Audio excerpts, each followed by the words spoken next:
Welcome back to ESPN 1700, the Real Estate Radio Hour. We are on the line here with Brenda Geiger from Brenda Geiger Law. We're here to talk about protecting your nest, setting up a will and trust. I mean, we talked a little bit with Chris Bird about, developing your good foundation and building a life on the rock and not on the sand. And, that ties in nicely with really putting together a nice financial plan for your family. So, Brenda, can you tell us a little bit about your book? I wrote the book a few years back. Now it's the second edition, but the reason I wrote it is because I was getting the same questions over and over from parents with minor children. So I wanted to try to educate people ahead of time before they came to see me so that they could really get the most value out of the visit with me so that we could do the right kind of planning to protect their kids. Yeah, Napoleon Hill said action is the real measure of intelligence. So a lot of people out there realize that they should take action when it comes to protecting their assets, building a hedge around their family, putting a will and a trust together. What would you say to somebody if they own real estate and they haven't yet put their will and trust together?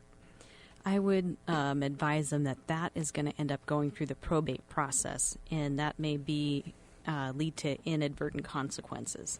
What I mean by that is imagine a couple that's got their family home and they've got other assets and they don't do anything to protect it, and it goes through the probate process. They've got minor children. What would happen is during the probate process, the judge would appoint a guardian for the finances. So that might be the parent's brother or sister, or maybe a grandparent now is in charge. But they're going to manage the money and that real estate and possibly sell that real estate and hold on to the assets until that child reaches 18. At that point in time, if there's anything left in the estate, then it goes to the child.